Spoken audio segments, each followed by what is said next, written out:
Assalamualaikum warahmatullahi wabarakatuh. Saya Tri Oktavia dari Prodi Keperawatan Pangkal Pinang tingkat 1 dengan NIM 201440135. Baiklah, di sini saya akan menyebutkan bagian-bagian beserta fungsi dari sistem reproduksi pria dan sistem reproduksi wanita. Yang pertama yaitu sistem reproduksi pria. Organ reproduksi pria dikelompokkan ke dalam organ reproduksi dalam dan organ reproduksi luar. Organ reproduksi dalam terdiri atas testis yang berisi tubulus seminiferus, saluran pengeluaran yang terdiri dari epididymis, vas deferens, saluran ejakulasi, uretra, dan kelenjar reproduksi. Kelenjar reproduksi tersebut terdiri atas vesika seminalis, kelenjar prostat, dan kelenjar Cowper. Dan pada bagian organ reproduksi luar terdiri atas penis dan skrotum. Ini dinamakan penis, ini dinamakan testis, ini dinamakan skrotum, ini dinamakan epididymis, ini dinamakan uretra, ini dinamakan vas deferens, ini dinamakan kelenjar Cowper, ini dinamakan kelenjar prostat, ini dinamakan vesika seminalis, ini dinamakan kandung kemih. Saya akan menyebutkan fungsi-fungsinya. Yang pertama yaitu penis. Penis berfungsi untuk memasukkan sperma ke dalam tubuh perempuan. Selanjutnya yaitu testis. Testis berfungsi sebagai penghasil hormon testosteron dan penghasil sperma. Selanjutnya yaitu vas deferens. Vas deferens berfungsi sebagai saluran yang dilalui sperma dari epididymis menuju vesika seminalis. Selanjutnya yaitu epididymis. Epididymis berfungsi untuk menyimpan sperma untuk sementara. Selanjutnya yaitu vesika seminalis. Vesika seminalis berfungsi menghasilkan air mani yang bersifat lengket. Selanjutnya yaitu kelenjar prostat. Kelenjar prostat berfungsi menghasilkan cairan yang bersifat basah dan berwarna putih. Kelenjar tersebut berfungsi untuk menetralkan sifat asam pada pasa efferentia. Selanjutnya yaitu kelenjar Cowper. Kelenjar Cowper berfungsi untuk menghasilkan cairan yang bersifat basah. Kelenjar Cowper ini berhubungan langsung dengan uretra. Selanjutnya yaitu kandung kemih. Kandung kemih berfungsi untuk menyimpan urin. Jika kandung kemih sudah terisi penuh, maka akan ada dorongan untuk mengeluarkan air kecil atau buang air kecil. Selanjutnya yaitu uretra. Uretra berfungsi untuk mengeluarkan urin sekaligus sperma. Selanjutnya yaitu sistem reproduksi wanita. Organ reproduksi wanita terdiri atas organ reproduksi dalam dan organ reproduksi luar. Organ reproduksi dalam terdiri atas ovarium dan saluran reproduksi. Saluran reproduksi tersebut terdiri atas oviduct, uterus, dan vagina. Sementara itu, organ reproduksi luar terdiri atas pulpa dengan bagian-bagiannya yaitu mons pubis, labia mayor, dan labia minor. Saya akan menyebutkan bagian-bagiannya. Ini dinamakan ovarium, ini dinamakan oviduct, ini dinamakan rahim, ini dinamakan kandung kemih, ini dinamakan tulang kemaluan,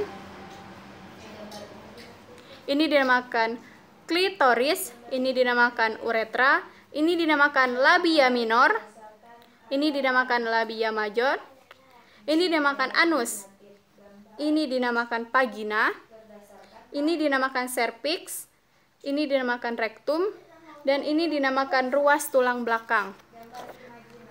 Kita masuk ke sistem reproduksi wanita sendiri, ada bagian eksternal dan ada bagian internal. Selanjutnya yaitu bagian eksternal, yaitu bagian luar. Saya akan menyebutkan bagian-bagian eksternalnya. Ini dinamakan mons pubis. Ini dinamakan glans dari klitoris. Ini dinamakan klub klitoris. Ini dinamakan pembukaan uretra. Ini dinamakan vestibulum. Ini dinamakan labia minor, ini dinamakan selaput darah, ini dinamakan pintu masuk vagina, ini dinamakan labia major, dan ini dinamakan anus. Selanjutnya yaitu sistem reproduksi internal.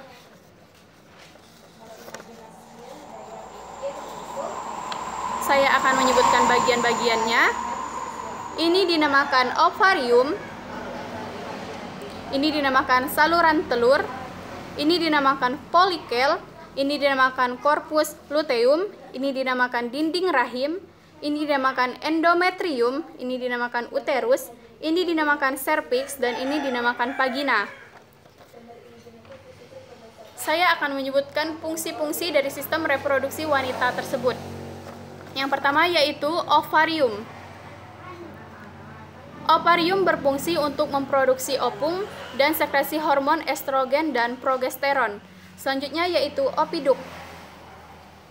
Opiduk berfungsi sebagai tempat terjadinya fertilisasi atau pembuahan. Selanjutnya yaitu rahim. Rahim berfungsi untuk tempat berkembangnya embrio.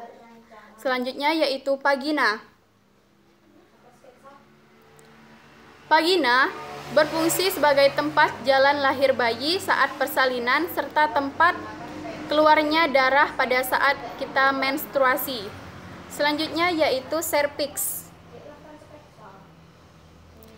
Cervix berfungsi untuk memproduksi lendir atau mukus. Selanjutnya yaitu labia major.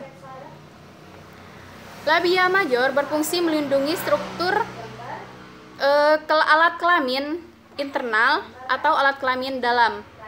Selanjutnya yaitu labia minor. Labia minor berfungsi untuk saluran urin dan pembukaan kelenjar Barthelon. Selanjutnya yaitu klitoris. Klitoris berfungsi untuk memberikan kenikmatan seksual. Selanjutnya yaitu kandung kemih. Kandung kemih berfungsi untuk menyimpan urin. Jika kandung kemih sudah terisi penuh, maka akan terjadi dorongan untuk buang air kecil. Selanjutnya yaitu uretra. Uretra berfungsi untuk mengeluarkan urin. Selanjutnya yaitu rektum. Rektum berfungsi untuk tempat penyimpanan feses sementara. Selanjutnya yaitu anus. Anus berfungsi membuang feses dari tubuh melalui proses defekasi. Dan sama pada sistem reproduksi eksternal, yaitu mons pubis berfungsi untuk melindungi organ seksual dari reproduksi bagian dalam. Selanjutnya yaitu kulup. Klitoris berfungsi sebagai pelindung kulup. Selanjutnya yaitu labia minor. Labia minor berfungsi untuk melindungi struktur alat kelamin internal atau alat kelamin bagian dalam. Selanjutnya yaitu labia mayor. Labia mayor berfungsi melindungi struktur alat untuk melindungi struktur alat kelamin internal. Labia minor berfungsi untuk saluran urin pembukaan kelenjar Bartim. Selanjutnya yaitu selaput darah. Selaput darah berfungsi memungkinkan darah menstruasi dan cairan tubuh lainnya mengatur keluarnya melalui liang vagina. Selanjutnya yaitu pintu masuk vagina. Pintu masuk vagina berfungsi memproduksi lendir atau mukus. Selanjutnya yaitu pembukaan uretra. Pembukaan uretra sendiri berfungsi sebagai saluran pembuang baik pada sistem atau seksual. Dan yang terakhir yaitu anus. Anus berfungsi untuk membuang feses dari tubuh melalui proses defekasi. Selanjutnya yaitu sistem reproduksi internal. Ovarium berfungsi untuk memproduksi ovum dan sekresi hormon estrogen dan progesteron. Selanjutnya yaitu saluran telur. Saluran telur berfungsi sebagai tempat terjadinya fertilisasi atau pembuahan. Selanjutnya yaitu vagina. Vagina berfungsi sebagai jalan lahir bayi saat persalinan serta tempat keluarnya darah pada saat menstruasi. Selanjutnya yaitu serviks. Serviks berfungsi untuk memproduksi atau menghasilkan lendir atau mukus. Selanjutnya yaitu uterus. Uterus berfungsi sebagai tempat berkembangnya embrio. Selanjutnya yaitu endometrium. Endometrium berfungsi dalam proses reproduksi. Selanjutnya yaitu dinding rahim. Dinding rahim berfungsi sebagai batas rahim dan menjaga dinding rahim menempel satu sama lainnya. Selanjutnya yaitu corpus luteum. Korpus ini berfungsi untuk menghasilkan hormon progesteron yang berguna untuk menghasilkan siklus menstruasi. Dan yang terakhir yaitu folikel. Folikel berfungsi untuk menghasilkan hormon estrogen. Baiklah, mungkin hanya ini yang dapat saya sampaikan. Bila ada salah kata, saya mohon maaf. Kepada Allah saya mohon ampun. Saya akhiri. Wabillahi taufik wal hidayah. Wassalamualaikum warahmatullahi wabarakatuh.